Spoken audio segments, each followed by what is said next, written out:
in the champion chess store, and we're off. We're off, and Wesley, so back to 1b3. Surprise here. Will Magnus have prepared for this? I mean, that looks like a double bluff, Robert. He made me eat my words. Yesterday does not seem so far away because we have a repeat. And for the second day in a row, Magnus pauses. He is trying to collect himself and determine what to play against this first move. So Tanya, are you surprised that Magnus is spending precious seconds here? I am loving this. 1b3 after what happened yesterday. Wesley did not get into any trouble out of the opening. It was an equal battle. And Magnus choosing a similar setup from set 1, the Fiancata that we saw. David, put yourself in Magnus's mind right now. You're facing this 1b3. We've been calling it, the playing for the memes opening. How are you reacting?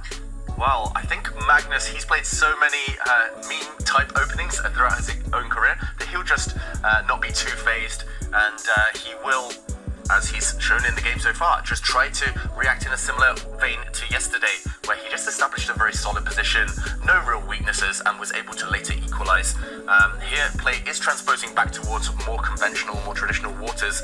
White is ready to Fiancata both bishops, so both bishops on the longest possible diagonals for White. Magnus has got one of his own, but it will be a fight for those central squares. So Magnus now just mulling over how to react. I think he just wants solidity, Magnus Carlsen. He doesn't want to punish Wesley for this opening choice. And a good change by Wesley from a day ago, because now he's Fiancataing his light square bishop first. Yesterday, Magnus was actually able to play b6 and bishop b7 to get his light square bishop on the board's longest diagonal. So Wesley is playing a slightly different move order, which has different consequences. There are always nuances in every single turn, and you see that Magnus is adopting more of a King's Indian style, playing in the center of the board. And Wesley did adopt the 1b3 against Nodebek as well. It worked to perfection in that one. It was a miniature by Wesley. We saw him play the same opening in set 1 against Magnus. That ended in a draw, but no one, I think very few, were actually expecting a repeat of that in set 2 as well. So Wesley getting the mind games going there.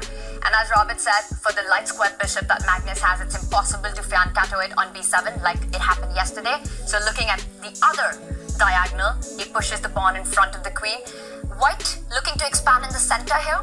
At some point, I believe so, but as soon as you expand in the center, you restrict the scope of your bishops, because pawns, you want them in the center, and they always say a bad bishop usually defends a good pawn, so you can happily push forward in the center. And we see that Wesley, he takes a calmer approach, a little bit of a quieter approach. David, does that surprise you at all?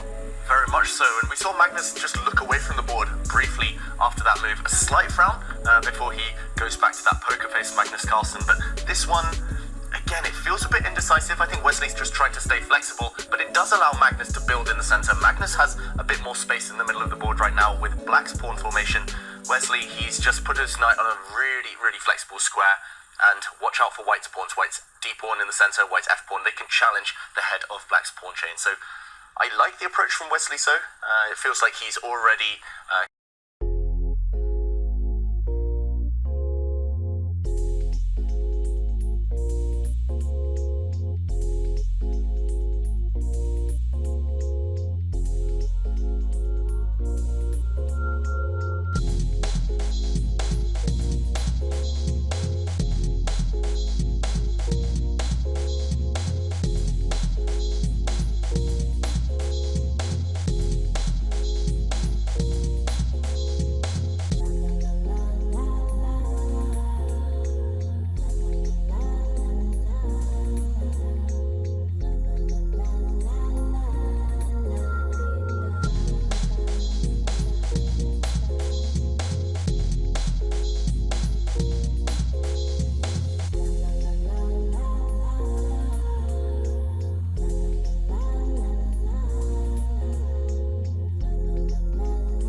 I'm not sure whether he could have kept it active or not. Either way, now he should be trying to use this momentum. He should be trying to create threats, as he just does against Black's bishop, which is slightly loose. And Magnus countering by trying to infiltrate with a black rook down to the first rank. And White's dark square bishop is kind of trapped over there, so knight d3 played apparently a huge mistake. And Magnus pushes his pawn, giving up his bishop to win a knight. It's a winning advantage because the bishop on a1 is trapped. And Wesley So with 2 seconds on the clock makes a move. He gives a check, comes back with the rook. There's panic, and Magnus picks up another pawn. Wow, Wesley So missed that one. Frustration visible on his face there. Now 2-pawn advantage for Black, and White's remaining pawns are dropping off. 3-pawn advantage for Black. This one is winning for Magnus. No time, Wesley So. He made that move with 1 second left. The Black King is too safe. Wesley barely getting his moves up, and you can see his body language. He's pretty much resigned before he's tipped the king over. He saves his bishop, but those passed pawns for Black, they should end the game. Magnus gaining time with every move. 3-second increment, everybody. It's bonus time, and those knights, they're hopping in. And now with the trades, when you're head material, you're happy to see pieces come off the board. And you can see the relief on Magnus. He knows that he's so close to this one that rook will jump to the second rank, giving a check. The pawns are marching forward, and with the dark square bishop gone, Black's king in absolute safety. And we're going to see the pawns make their way towards White's camp. F3 coming in, and Wesley looks like he's almost on the brink of giving up. You just have to watch out for one threat. That e-pawn, e6, is something that you need to keep under check. And Magnus, okay, he moves his king, but he didn't have too much time either. Still not over this game. Wesley So, he's got one of the pawns back. White's e-pawn still alive. Can he keep the tricks going? And White pawn marches, but I think Magnus has spotted a nice trick here. He will be able to stop this white pawn from promotion. Oh, that's beautiful recognition from Magnus, giving that check so the rook can stop the pawn. And Wesley, now his hopes are pretty much dashed. Black has, what, 3 extra pawns in a rook endgame? And the e-pawn stopped, the a-pawn marches forward, and Wesley knows that this is all over. It's unstoppable. He will have to give up that e-pawn. He tries to create tricks, and he gives up. Wesley So resigns. Magnus Carlsen takes the lead in set 2. What a game with the black pieces, getting the initiating. Wesley guarded, playing cagey at the beginning, and that seemed to cost him a lot. I think it was overly cautious play from Wesley So. He wanted just a position where he could try to outplay Magnus Carlsen, but look at this man. Does he look like someone who gets outplayed very easily? The answer is absolutely not. So Magnus